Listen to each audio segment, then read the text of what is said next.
num ambiente físico, onde as pessoas podem interagir, tomando um café, falando nas mesas, e de facto foi extraordinária a participação que eu vi aqui. Fiquei, na verdade, surpreendido pela forma tão humana, tão próxima como todos tivemos aqui, e como os nossos moderadores conseguiram fazer o seu trabalho. Às vezes a melhor intervenção é não intervir, como eu vi, em muitos casos, ouvir, porque para isso é que estamos aqui nestas mesas de diálogo e reflexão. Espero também que para os participantes que estiveram aqui connosco virtualmente tenha sido um momento agradável, nesta virtualidade conseguirmos comunicar uns com os outros e estarmos com pessoas que dificilmente podíamos estar fisicamente perto delas. Também esta vantagem de nós conseguirmos fazer com que as distâncias sejam instantâneas, diria eu, é também uma grande vantagem da virtualidade.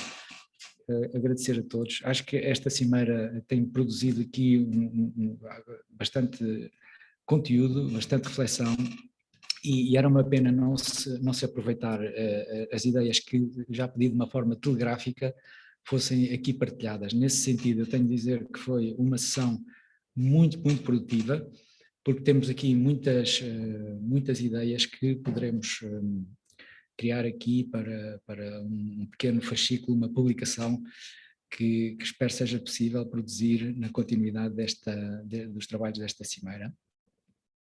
Os participantes que que têm acesso podem ver por vós mesmos as diferentes ideias que foram criadas e bem organizadas aqui nestas sessões temáticas e nos eixos temáticos, e sem mais, daria agora aqui a palavra aos diferentes moderadores de mesas para fazerem de uma forma sintética aquilo que foi, digamos, de uma forma telegráfica principal, as principais conclusões, as principais ideias partilhadas nas suas mesas. Enfermeiro José Ornelas, tenha a bondade.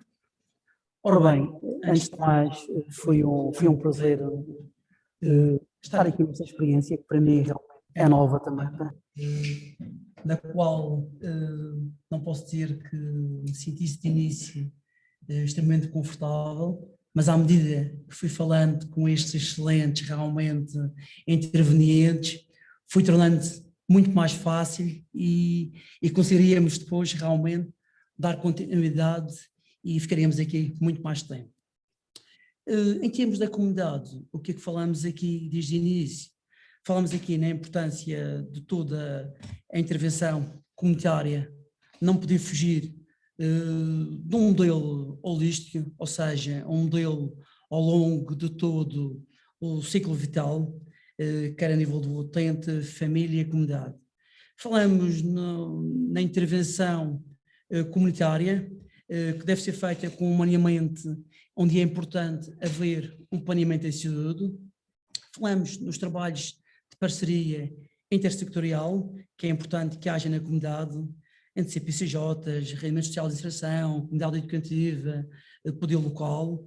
Falamos aqui um pouco também sobre os projetos de intervenção em saúde comunitária, dado que exemplos bem-sucedidos em termos de educação parental, por exemplo, em termos de literacia, em saúde, são extremamente importantes, porque são esses mesmos modelos que vão dar muito mais empoderamento aos utentes, às famílias, à comunidade. Fala-se muitas vezes, por exemplo, aqui, e como se falou, em violência doméstica, mas no fundo é esta forma de começar a agir desde muito cedo, desde a infância, que conseguiremos bons resultados e evitar realmente situações dramáticas que a todos nós nos assustam e ouvimos a cada dia, nomeadamente pelos meios de comunicação social. Falamos aqui um pouco também sobre a acessibilidade, sobre a continuidade e globalidade dos cuidados a nível da saúde, a importância da promoção da saúde preventiva, onde não poderá faltar também a tal acessibilidade, a proximidade e a globalidade dos cuidados. Falamos ainda também sobre a importância de um trabalho em equipa, nem todos estarem a fazer tudo ao mesmo tempo, as mesmas coisas. Falamos aqui também sobre a certificação dos programas de qualidade nos serviços de saúde, que é importante também para que se promova essa mesma satisfação, tanto dos utentes como dos profissionais, e além disso também termos feedback da parte do utente, da forma que nós estamos a atuar, se há atitude, se há forma mais efetiva, se não é, e que nos possa trazer realmente melhores resultados, quer para o utente, quer para a família.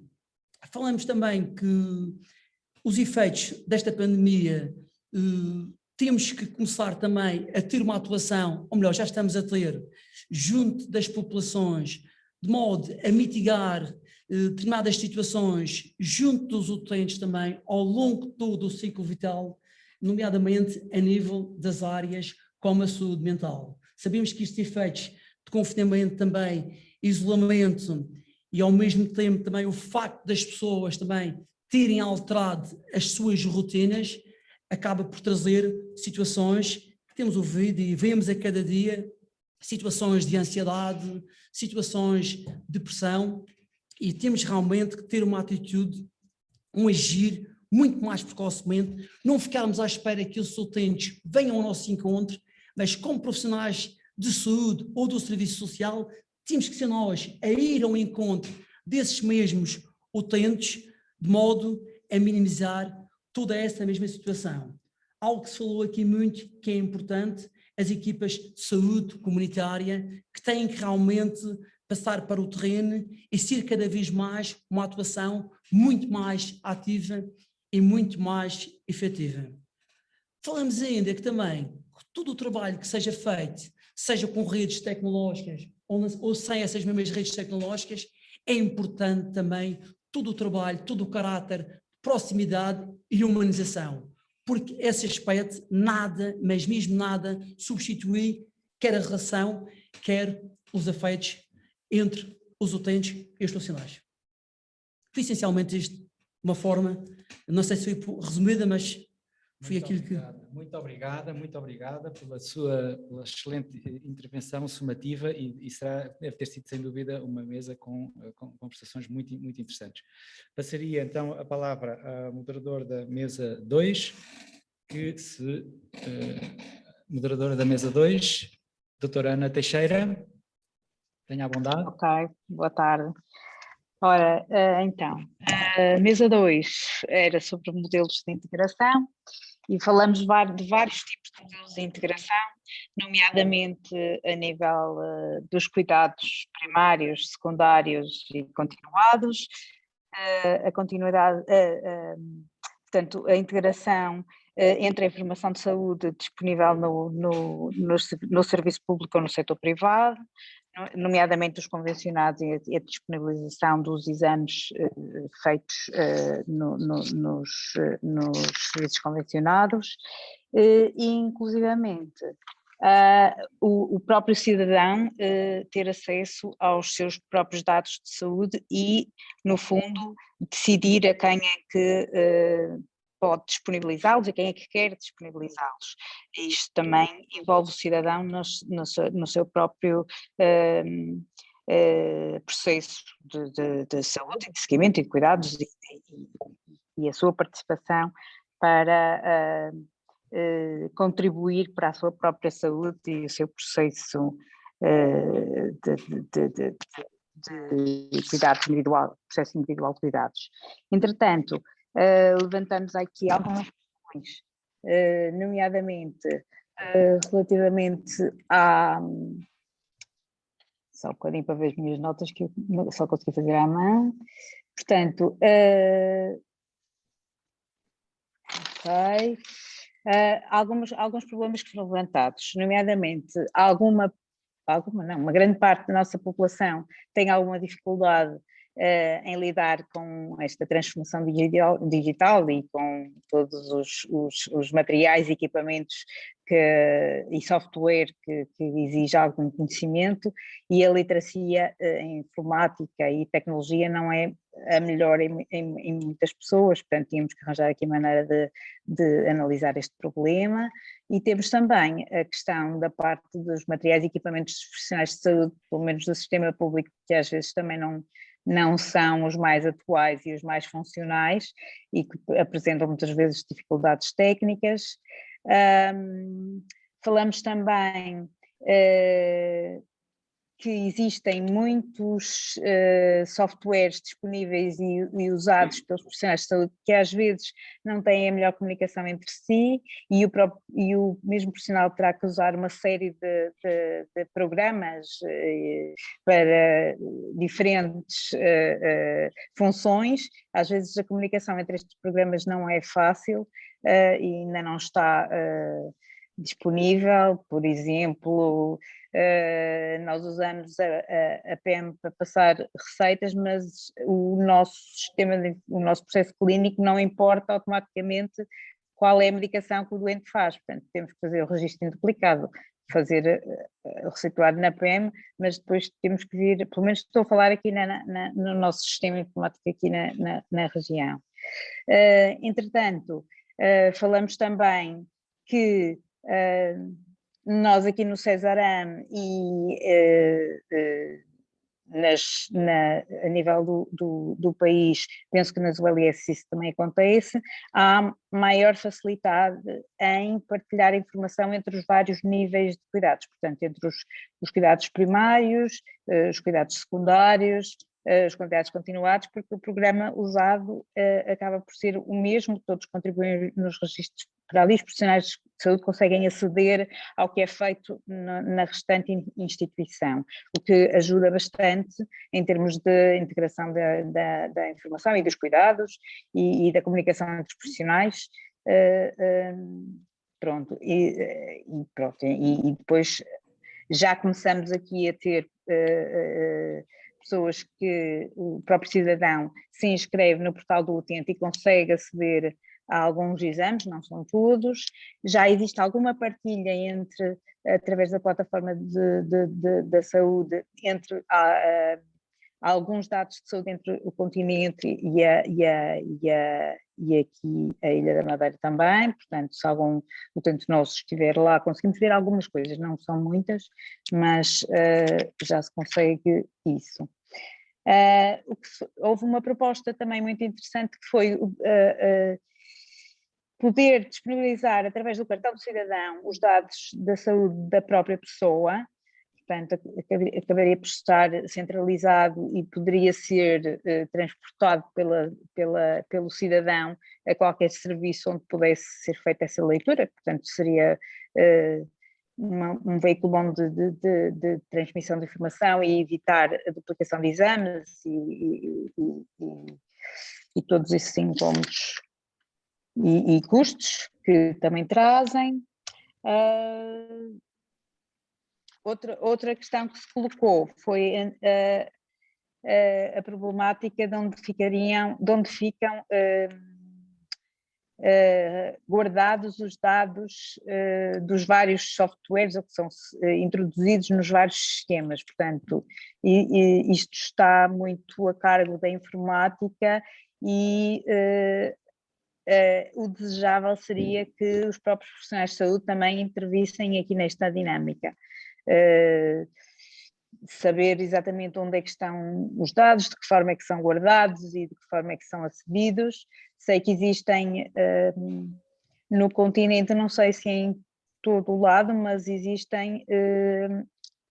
a possibilidade do próprio utente saber quando é que é acedido ao seu processo clínico e de ser informado de quem foi que acedeu e portanto, se não for, ou se for alguém que não conhece, ou que não, um profissional que não lhe prestou cuidados, ou, portanto a pessoa tem o direito de saber porque é que foram acedidos e isso é uma coisa boa porque a própria pessoa também consegue controlar essa parte. Mas... Eu pedia para concluir, doutora Ana. Ok, tivemos também a intervenção do professor Tabeira Gomes da ULS Matosinhos, em que isto tudo está muito mais funcional e penso eu que também precisamente por ser uma ULS acaba por haver uma integração, não é obrigatório que seja, mas pronto, acaba por ser uma integração em que todos estes processos são mais fáceis e já trabalharam muito sobre isso. Eu agradeço a todos a participação. Vinha um bocadinho assim, sem saber exatamente o que ia encontrar, mas acho que aprendi muito mais do que contribuí, foi muito bom mesmo. ouvi-los a todos. Obrigada. Muito obrigada. Então eu pedi aqui uma salva de palmas para a doutora Ana Teixeira, que veio aqui aprender connosco e Exato. excelente trabalho. Salva de palmas. Obrigada. Obrigada. Então, sem mais, doutora, a próxima mesa será a doutora Maria da Luz Andrade Brazão, que tinha a mesa a seu cargo das hospitalização aumentada e 5G. Não sei se ainda chegaram a falar nas possibilidades do 5G.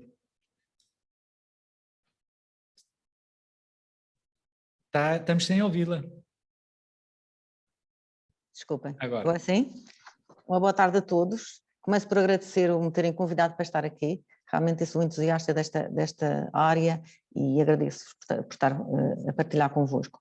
Vou tentar resumir. Falámos muito nas minhas rondas, nas minhas mesas, mas vou tentar resumir. Falámos que realmente o Hospital do Futuro está a mudar e que de facto as evidências mostram que vamos ter menos internamentos no futuro e que lá vão estar fundamentalmente os doentes que precisam de internamento e vai haver realmente os doentes, por exemplo, de cuidados intensivos, falado aqui pelo nosso diretor clínico, portanto, e é uma coisa que todos partilhamos, toda a gente esteve de acordo com este ponto, vamos ter menos doentes internados e o doente crónico agudizado será abordado em unidades, consultas que estarão à volta do hospital interligadas com ele, nomeadamente as consultas hospitais no Hospital Gerais, as diferenciadas, as consultas de medicina geral e familiar, unidades de doentes complexos, unidades de treinamento curto e hospital de dia e hospitalização domiciliária, que é fundamental e realmente foi o nosso foco aqui nesta mesa. Falámos também que a hospitalização domiciliária surge como uma resposta que pretende conjugar grandes objetivos, que é a necessidade de mais e melhor desempenharmos os cuidados hospitalares, mas simultaneamente maximizar a eficiência na utilização dos recursos que temos, dos nossos recursos, aumentando simultaneamente o bem-estar do doente e as suas famílias. E também o que é que a hospitalização domiciliária inova realmente no seu modelo organizativo específico, ou seja, centrado no doente, e isto aqui foi tão falado por todos, que o doente no fundo é integrado num circuito que é independente do nosso internamento convencional e procurando ao mesmo tempo ganhar eficiência e qualidade, reduzindo complicações como as infecções, mas acima de tudo, como temos o nosso foco do doente, maior humanização, com mais satisfação do doente, do familiar e também dos próprios profissionais de saúde. E eu queria pôr aqui uma nota porque tive também uma intervenção de um doente nesta mesa e que falou realmente e chamou a atenção para a importância da humanização e para os doentes e os familiares serem informados, reforçando este ponto por diversas vezes, o que eu queria realmente aqui salientar.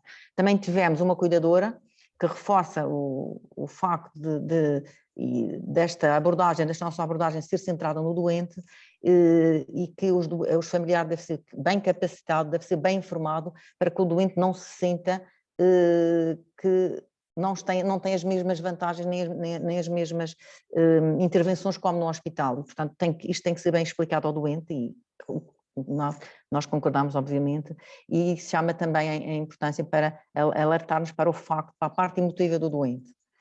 Isto foi realmente muito sentido aqui e ele teve realmente uma boa intervenção quanto a mim. Falámos ainda que com o maior desenvolvimento estratégico e da comunicação, estou a falar da parte do desenvolvimento tecnológico, vai tornar a hospitalização domiciliária uma mais-valia, não só para o hospital, mas para os profissionais, mas essencialmente para o doente. E falo aqui num projeto que realmente foi uma das coisas faladas aqui, que é o projeto piloto que está a ser desenvolvido no Hospital de Lisboa Central, com a telemonitorização dos doentes nesta fase pós-Covid. Os doentes estão em casa e, portanto, vão preenchendo uns dados. Ele até diz que se nós quiséssemos, que nos fazia chegar este projeto e que os doentes, no fundo, vão dando o feedback da evolução ao longo da sua recuperação no pós-Covid. E, basicamente, foi estes temas que nós abordamos nesta mesa. Muito obrigada, mais uma vez, por este convite. Muito obrigada, doutora Maria de Luz Brazão, pela sintética soma de conclusões que nos trouxe. Last but not least, doutora Maria Regina Rodrigues, the floor is yours. Muito obrigada. Eu quero começar por agradecer a todos que tomaram café na mesa dos cuidados de saúde baseados em valor, pela vossa simpatia e partilha de conhecimentos e experiências. Foram conversas muito frutuosas e que eu tentei resumir em 4 pontos major, para além de todas as dicas e de todas as ideias que colocamos no quadro virtual. Ponto 1. A cadeia de valor em saúde torna os sistemas de saúde mais sustentáveis. não ficamos com dúvidas. Ponto 2, o conceito de valor em cuidados de saúde permite obter um maior envolvimento e responsabilização de todos os intervenientes, desde os sistemas e organizações de saúde até aos profissionais e aos próprios cidadãos, que assim contribuem em sinergia e ativamente para melhorar a saúde de cada um e otimizar o funcionamento dos sistemas de saúde em prol do doente, da melhoria de qualidade de vida do doente. Ponto número 3, o foco no valor em saúde permite também libertar o potencial de inovação existente na sociedade, neste caso na sociedade clínica. Esta sociedade mais inovadora será necessariamente mais saudável, mais produtiva e mais resiliente a futuras crises, quer sanitárias, como que assistimos neste momento, quer às financeiras. Ponto 4, implementar projetos que permitam aos hospitais a compreensão de como melhor alocar os recursos em saúde e também introduzir nas suas estruturas as alterações necessárias aos mesmos. É uma necessidade cada vez mais relevante para a sociedade em geral e para a sustentabilidade dos serviços de saúde em particular. Por último, tudo se resume a medir e melhorar, medir resultados e melhorar processos. E termino relembrando o pensamento do Peter Drucker, o austríaco que todos conhecemos, considerado o pai da gestão moderna, e que disse anteriormente, e eu apenas reforço pela positiva, o que pode ser medido pode ser melhorado. Portanto, vamos medir melhor o que fazemos para poder fazer melhor o que oferecemos aos nossos doentes. Muito obrigada por esta sintética tema, e eu pedi então uma forte salva de aplausos aqui para os nossos moderadores de mesas, que foram de facto extraordinários na forma como eles conduziram este Café do Mundo. É um prazer e um privilégio estar nesta posição de arquitetar uma sessão deste calibre, do mais alto nível de participação, de participantes que abnegadamente deixaram as suas agendas complicadas, e vejo aqui profissionais de todas as vertentes, pacientes, cuidadores. É fabuloso termos conseguido ter este mosaico humano neste laboratório de ideias. Eu iria então, se me permitirem, abrir aqui a intervenção com a doutora Rafaela, não sei se ela já está connosco, para, de uma forma sintética, partilhar aqui o seu takeaway desta participação, e sei que também tem o diretor clínico do seu hospital que também queria fazer uma pequena partilha do takeaway. Então, neste caso, se concordarem, eu também passaria a sessão, abríamos aqui a sessão às redes sociais para que possam testemunhar aquilo que partilhamos neste Café do Mundo. Sem mais, passo a palavra à doutora Maria Rafaela Fernandes, presidente do CESARRAM. Bom, então boa tarde e boa tarde a todos os que agora se juntam a esta iniciativa. Eu vou ceder a palavra ao Dr. Júlio Nóbrega. Nós estivemos aqui a acompanhar dois dos debates, um da hospitalização aumentada da doutora Luz Brazão e o outro com a doutora Ana Teixeira, e comprovo que foi de facto útil e proveitoso toda a discussão em torno do que foi suscitado nestes dois temas.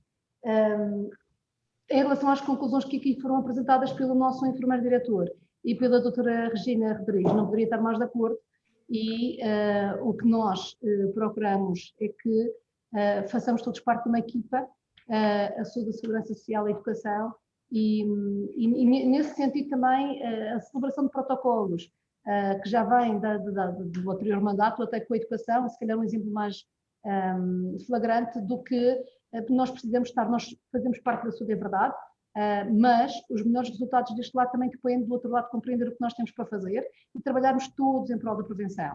E isso implica que a saúde neste momento tem que estar em articulação com a educação, e é um exemplo flagrante porque os miúdos estão a crescer, e se calhar é a parte do que o enfermeiro-diretor dizia, nós temos que tentar atuar o mais precocemente possível em vários comportamentos, e se calhar é aí que nós fazemos bem o nosso papel e temos que o fazer ainda melhor pelos desafios que hoje se colocam. Mas vou passar a palavra ao Dr. Júlio Nóbrega, que também partilhará convosco o que teve a oportunidade de acompanhar. Ora bem, antes de mais, queria dar os parabéns à organização e aos vários elementos que participaram nesta Cimeira das Regiões em Saúde 2021 e particularmente aqui e sobretudo dar parabéns pelo modelo de organização que é altamente produtivo, criando estes laboratórios de ideias, que isto já demonstrou ser muito produtivo, mas agora parece-me ainda mais produtivo quando estamos a falar nestas questões.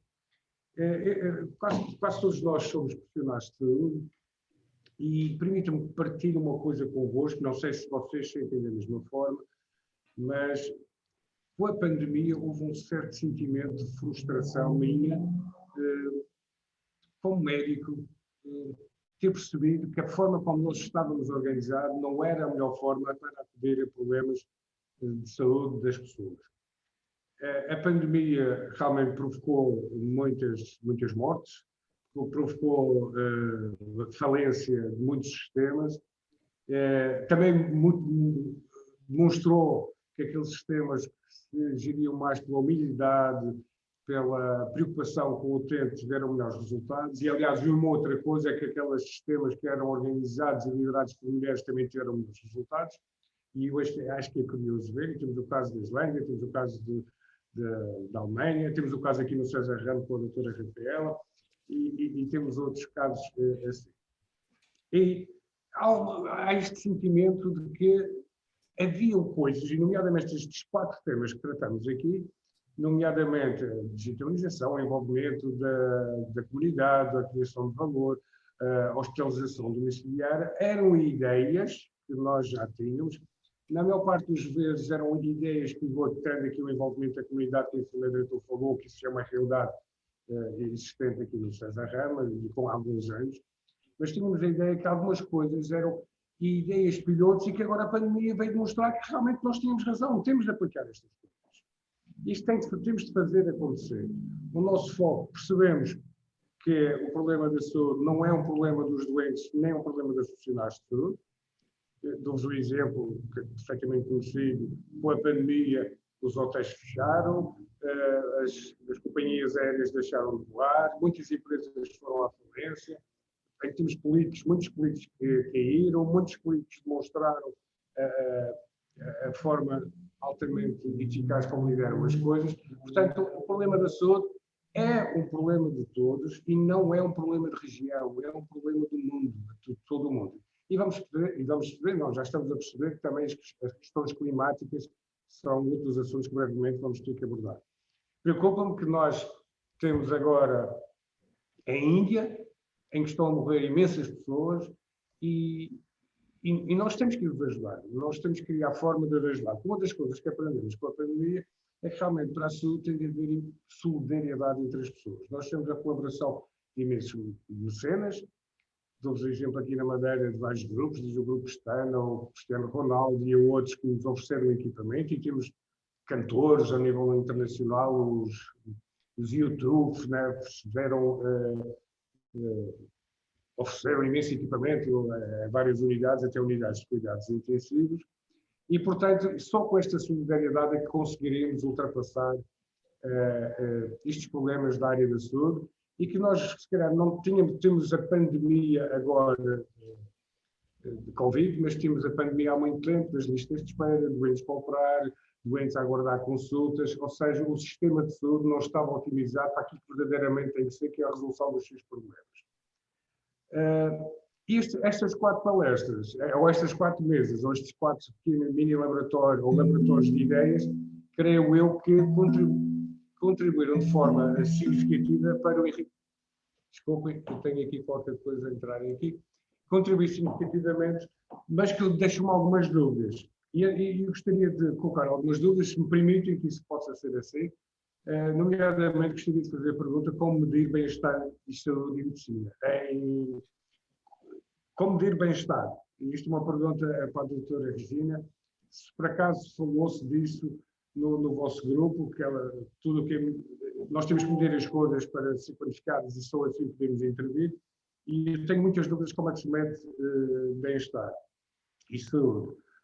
Outra pergunta aqui para o enfermeiro Zé Manel seria como chamar a comunidade a participar na saúde dos outros. Tivemos aqui vários exemplos e eu acho que tem o reporte disso.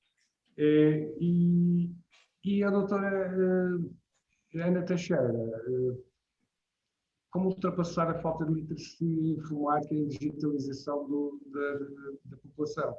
Nós já vimos que o futuro passa muito por isto, a digitalização. Nós aprendemos muito, começamos a fazer reuniões. Olha o exemplo que está a acontecer hoje. Isto era impensável há um ano e meio atrás, não é?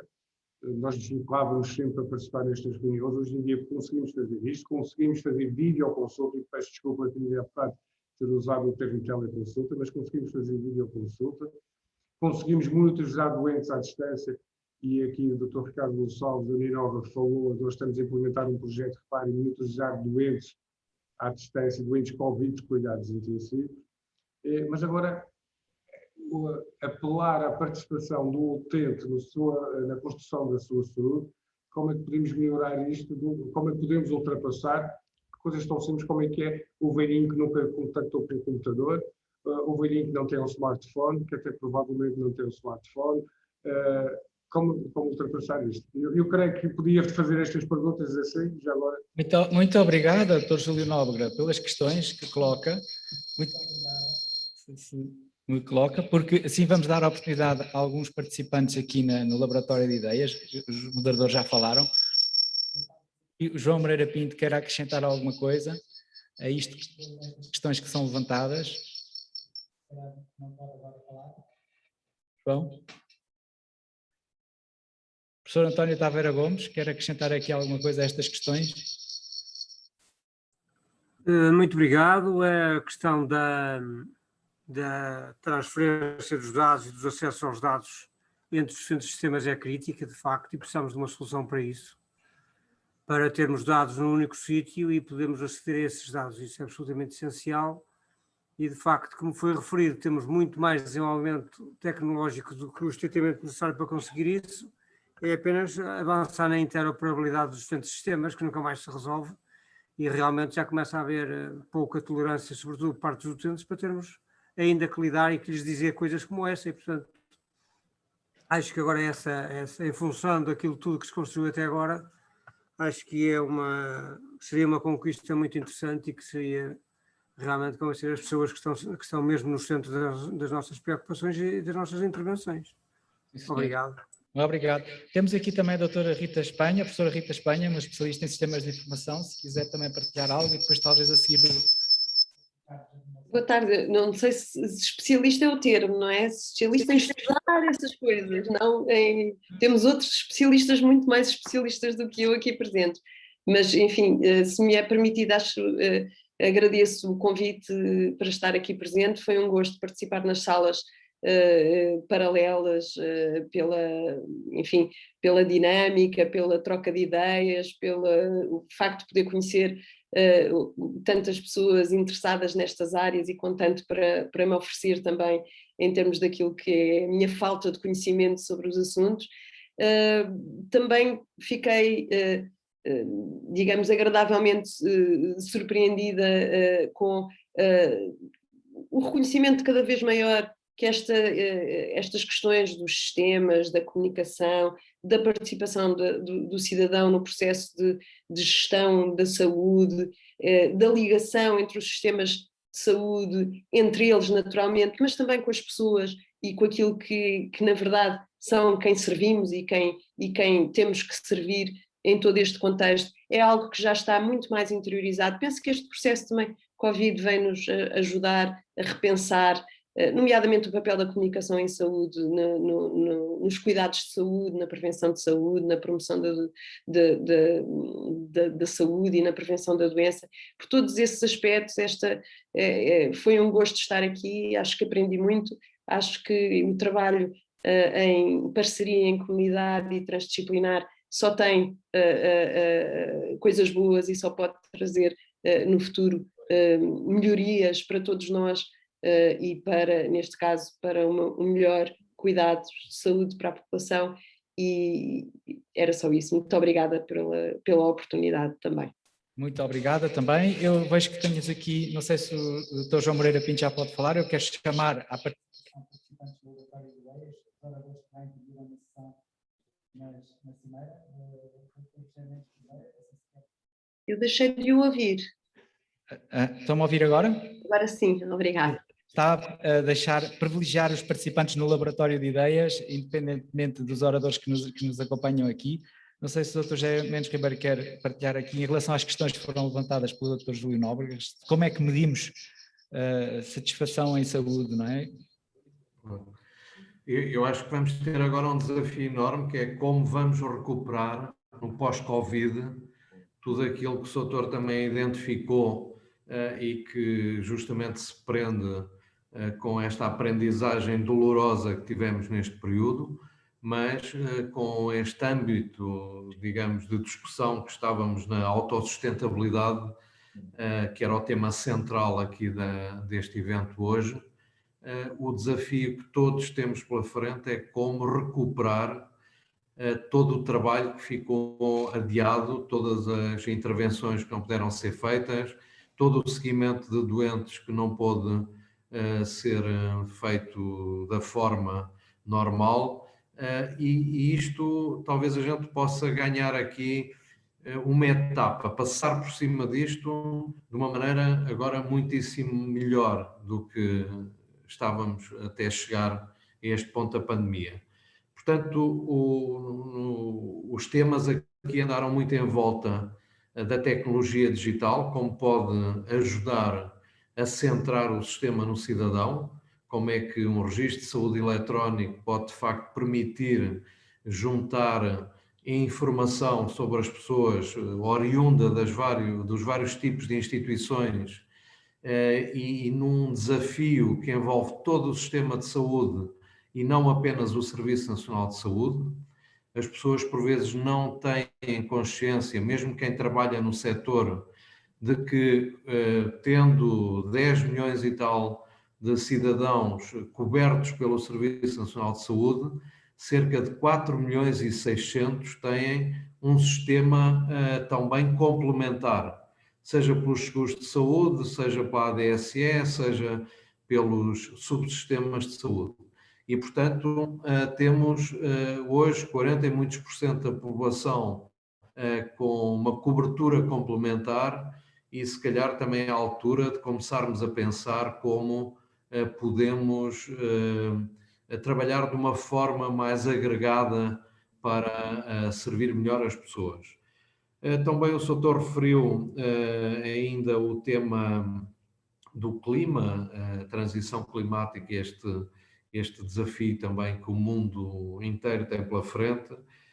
Eu julgo que com esta oportunidade do Programa de Recuperação e Resiliência podíamos dar também um grande avanço naquilo que poderíamos chamar o Hospital Verde.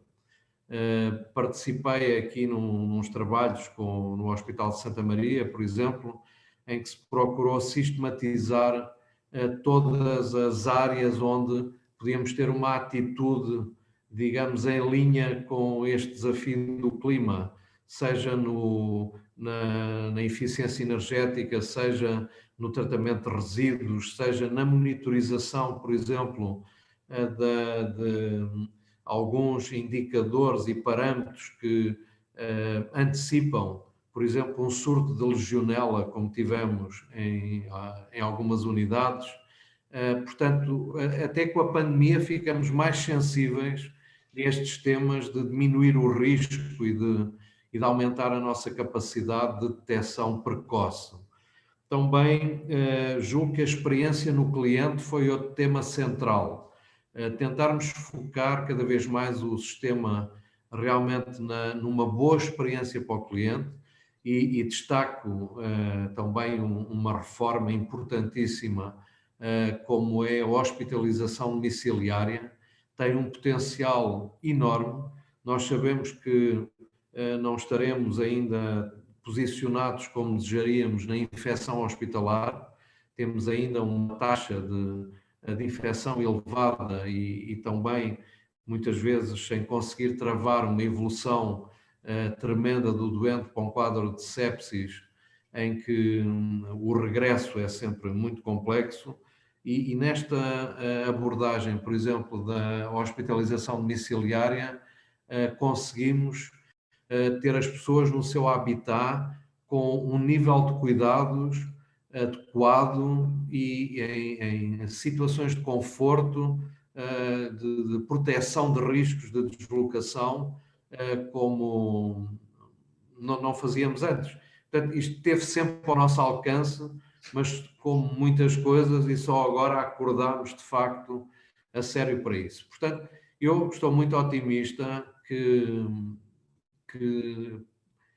esta pandemia acabou por ter esse efeito lateral de nos despertar a consciência para muitos instrumentos que temos à nossa volta e que agora podemos otimizar para, de facto, estar mais próximos das pessoas. Muito obrigada. Eu pedi Parabéns a todos, e à organização e ao Paulo, com a condução, que é muito complexa, de ter aqui virtualmente quatro salas a funcionar ao mesmo tempo, juntar toda a gente em pontos de debate final. Portanto, muitos parabéns. Isto é a qualidade das pessoas que me acompanham aqui, faz com as pernas às costas, como dizia eu dizia, a intervenção, não sei se o Ricardo Jardim Gonçalves quer fazer aqui uma deixa às questões levantadas e pertinentes questões do Dr. Júlio Nóbrega. Ricardo? Bom, boa tarde a todos. Também felicitar a organização, nomeadamente deste painel, trabalhando eu também na informática e sendo o meu dia-a-dia, especialmente durante o último ano, fico impressionado pelo número de vezes que fui teletransportado nestas últimas 2 horas, o que de facto é de felicitar, e obviamente a organização uma vez mais, e ao Dr. Júlio Nóbrega por todo o apoio também que tem dado em toda esta colaboração que temos aqui feito e que referiu. Eu só gostaria, para também não me alongar muito, complementar um aspecto, sendo eu da área do digital e tendo chegado à área da saúde numa fase depois de ter passado por muitos outros domínios, nomeadamente na área da manufatura, eu fiquei de facto, e eu já tive a oportunidade, aliás, na primeira conversa que eu tive com o Dr. Júlio Nóbrega falava exatamente isso, foi quando cheguei ao setor da saúde, apercebi-me que era um setor que se calhar dos mais importantes para a humanidade, porque obviamente todos nós dependemos da nossa saúde, mas que sentia que havia problemas tão simples ou mesmo complexos que já tinham sido abordados, trabalhados, que estavam de alguma forma resolvidos noutros domínios e que no setor da saúde ainda se estava a dar os primeiros passos. E estou-me a referir, e houve longos debates relativamente a isso, por exemplo, no domínio da interoperabilidade e da integração de todos estes dados que nós estamos aqui a falar, em que, por exemplo, no domínio da manufatura, seria impensável, por exemplo, no desenho e na concepção de um automóvel ou de um avião, que todos os aspectos de interoperabilidade e do registro dos dados de forma normalizada e a interação entre os vários sistemas não estivesse efetivamente feita. E, por exemplo, algo que me deixa bastante perturbado é perceber que, por exemplo, no domínio da saúde, ontologias que descrevam de uma forma universal diferentes aspectos que necessitam ser interoperáveis, elas não estão suficientemente maduras ainda. Isso, de facto, é algo que necessita de ser trabalhado e é necessário perceber-se como fazer. Outro aspecto tem a ver também com um ponto de discussão que, numa das mesas que tive, que tem a ver exatamente com o aspecto societal. Sendo eu da área tecnológica, eu entendo que há muitos aspectos da tecnologia que já existem, que estão disponíveis, agora é necessário perceber como é que eles podem responder aos grandes desafios da área societal. Por exemplo, dependendo do perfil de cada pessoa, como é que essa tecnologia poderá ser utilizada. É assim, falou-se a questão das pessoas de mais idade, aquilo que vulgarmente chamam os velhinhos, se eu lhe der obviamente um smartphone para a mão, ele vai ter seguramente dificuldade, ou se calhar nem sabe como é que há de utilizar o sistema, mas há muitas outras tecnologias que poderão, se devidamente adaptadas, poderão efetivamente ajudar e colaborar nisso. Áreas como a interface homem-máquina são áreas que têm sido desenvolvidas imenso, em que, por exemplo, na manufatura, praticamente sem se tocar numa máquina consegue-se controlar, por exemplo, uma máquina de controle numérico, e porque é que isso não pode ser passado para ajudar a uma pessoa que não tem capacidade, porque não tem experiência e não tem motivação, porque a idade também não ajuda, fazer com que essa pessoa possa interagir com a máquina de uma forma natural e com isso facilitar. Portanto, há muitos desafios que existem. Se calhar a minha mensagem final seria também este domínio da transição digital na área da saúde olhar um pouco para aquilo que tem sido feito noutros domínios e ver de que forma é que nós, por exemplo, poderíamos ajudar a área da saúde. Falou-se aqui de telesaúde, telemedicina, estamos aqui com esta instalação. Por exemplo, nas fábricas mais avançadas, toda a parte de monitoração de vários setores das fábricas são feitas exatamente utilizando tecnologia similar, em que todos os dados, entre aspas, vitais do funcionamento das máquinas e todo o processo de fabrico pode ser monitorado através de cockpits. Se olharmos para a área da saúde, vemos que se calhar ainda se está a dar aqui passos iniciais a esse nível. E que a grande dificuldade que se põe tem muito a ver com a interoperabilidade, porque depois não basta só ter o sistema de interação, é preciso que esses sistemas possam se interligar com todo o ecossistema que está à volta, com todas as máquinas que são heterogéneas do ponto de vista de dados, do ponto de vista de estrutura, para que elas possam comunicar. Fantástico. Muito obrigada, Ricardo Jardim Gonçalves, faz-nos aqui uma perspectiva e é tão interessante ver este mosaico humano aqui de pessoas em contexto hospitalar com as suas batas. Eu não sei se o João Moreira Pinto quer fazer uma intervenção breve às questões levantadas pelo Dr. Júlio Nóbrega. Muito obrigado. Desculpem lá, porque eu acabei por, neste intervalozinho, tinha aqui pessoas à porta para falar e fui despachando e pode-me ter falhado aqui algumas coisas. E uma das coisas que achei interessante foi, de facto, haver em quase todas as mesas, falar-se muito dos dados e de uma vontade de cada vez mais de dar poder ao doente para disponibilizar, por um lado, os dados, depois consultar os dados que lhe dizem respeito e trazê-los para casa, levá-los para outras instituições. Uma das coisas que eu acho que continua a falhar, eu falei, não sei se entretanto mais alguém falou, é que nós todos os nossos sistemas que temos usados estão sempre focados na informação colocada pelo clínico ou pelo administrativo, e cada vez mais nós vamos ter que ter o sistema a aceitar os dados que são colocados diretamente pelo doente. Aqui eu gosto muito de casar esta parte da informação com os Patient Reported Outcome Measurements, ou seja, os dados e os resultados vistos pelo próprio doente, que escreve com questionários simples como é que se sente, como é que não se sente. Isto até tem interesse para, às vezes, preparar a consulta pré-operatória. Eu já tenho usado, assim, de uma forma quase piloto, de o doente, antes de vir à consulta de um mês pós-operatório, eu não fiz essa introdução, mas eu sou cirurgião pediátrico, os pais muitas vezes já me estão a responder se ele anda melhor, se não anda melhor, se sangrou, se não sangrou, e ele já tem esses dados colocados pelo doente. Não tenho ainda a casar com esse sistema informático, mas quem sabe no futuro. O potencial disto é enorme se juntarmos aqui outra coisa que já foi falada, que é a internet das coisas. Se eu monitorizo o doente à distância através do seu Apple Watch que ele usa normalmente, e isso, com a autorização dele, vai entrando no meu sistema de monitorização de cardiologia, por exemplo, consigo ir vendo quase de uma forma autónoma como é que vão evoluindo os meus doentes.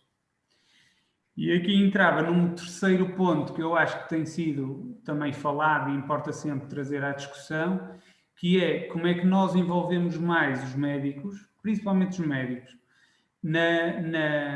e não terem medo dos dados reportados pelo doente.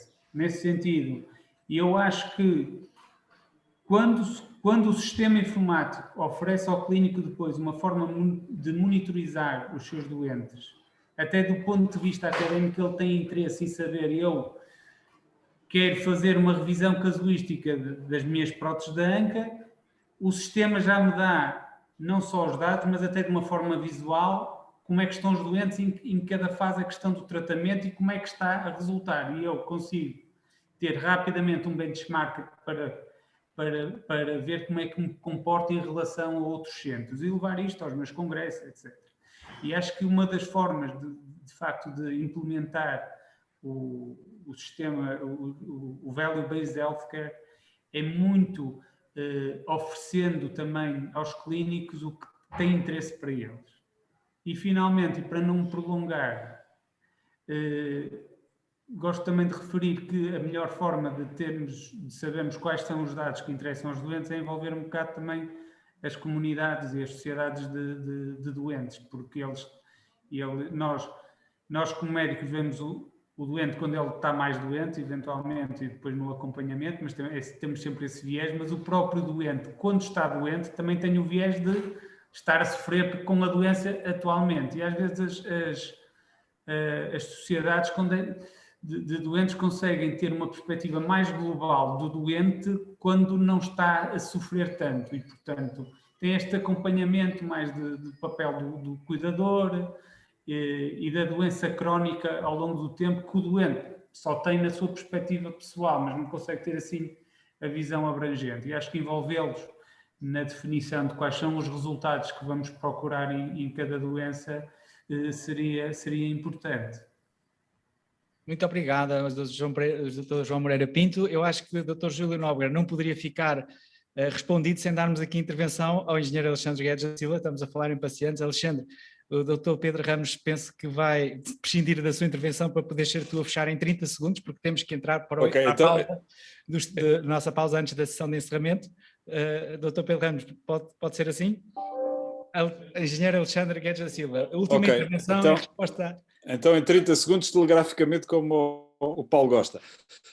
Claro que sim, claro que as associações de doentes têm toda a capacidade de fazer síntese da sua comunidade, de ser capaz de uma forma mais distante, trazer os inputs que são necessários a uma definição mais clara daquilo que são os outcomes necessários para fazer uma valorização em saúde, como deve ser, não é?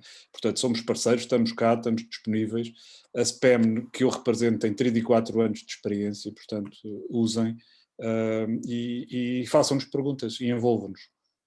Muito obrigada. Dr. Pedro Ramos, palavra para si para fechar telegraficamente este laboratório. Boa tarde a todos. Não sei se estão a ouvir.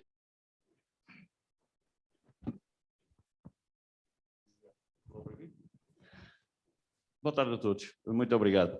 Eu, de facto, depois de assistir a este novo modelo que introduzimos nesta Assembleia das Regiões da Saúde e neste contexto da pandemia, nós, de facto, podemos continuar a comunicar. Podemos e devemos, e temos gente com capacidade para lançar novas ideias para os sistemas de saúde. Desta reunião do Laboratório de Ideias, com esta participação diversa, regional e nacional, nós podemos concluir 4 situações. Em primeiro lugar, e estão relacionadas com a mesa, com as várias mesas que estavam presentes neste Laboratório de Ideias. Eu começo por acrescentar valor aos cuidados de saúde. Todos nós temos essa responsabilidade. Todos nós que temos a responsabilidade de estar à frente do Conselho de Administração, das direções de serviço, no sentido de que determinadas áreas, determinadas patologias, cujos resultados não estão a ser aqueles que nós estamos à espera, os próprios profissionais, por exemplo, se temos uma técnica cirúrgica que é feita no hospital com alguma regularidade e se a partir de um determinado momento começou a ter complicações superiores a 20%, 30%, nós temos de facto de nos sentar e temos de estar a repensar e ver o que é que está a acontecer. E isto um bocado também para regressar àquilo que foi o comentário do Dr. José Robal, porque de facto falou no tal hospital no Canadá, falou nos Estados Unidos, mas é um hospital no Canadá, é o Schuldeis Hospital, da minha área da cirurgia, que é uma técnica cirúrgica para reparação da hérnia inguinal. E esse hospital, que só usa uma técnica, e há várias técnicas para reparar as hérnias, de facto não tem infecções, não tem complicações, ou tem num valor inferior a quase 1%. E, portanto, é esse caminho que nós temos que percorrer, que é acrescentar valor a tudo aquilo que fazemos. E o índice de satisfação para nós e o índice de satisfação para o utente vai ser sempre superior. Em segundo lugar, o aproveitamento das novas tecnologias, da transição digital, para se poder criar o tal Big Data, a base de dados, para os profissionais, para podermos medir, analisar. Em primeiro lugar, restar. Acho que ainda restamos pouco. Mas depois de restarmos, também temos que analisar aquilo que está restado e ver se temos que mudar alguma coisa.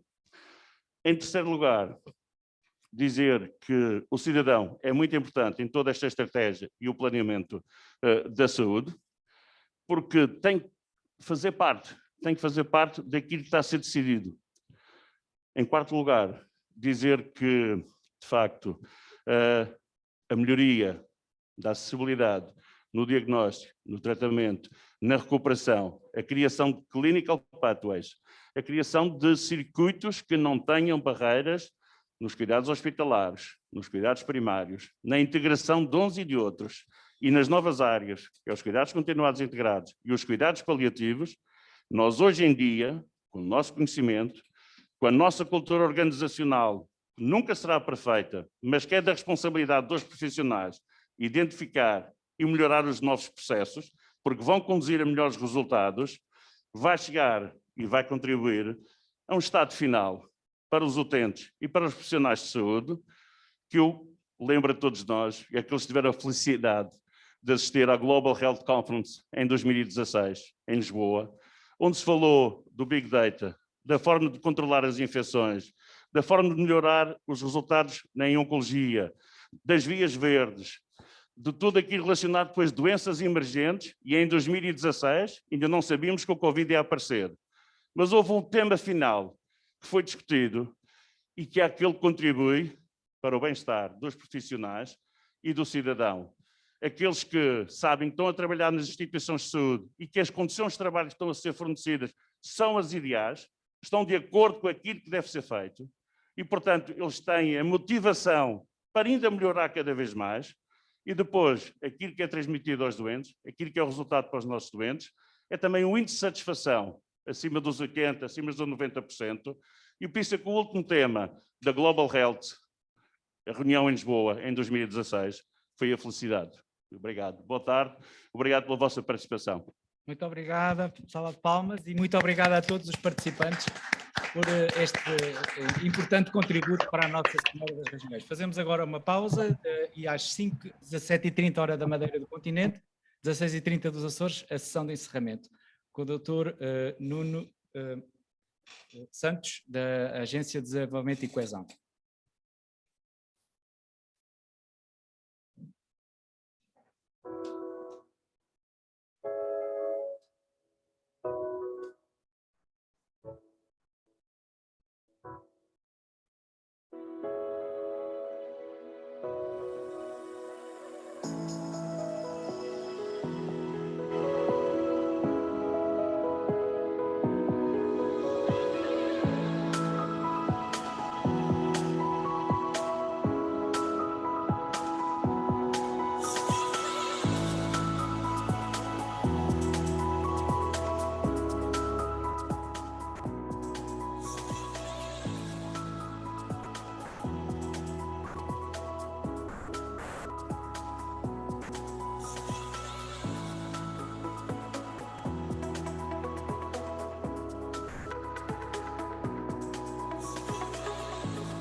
de água.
Sim, Danilo?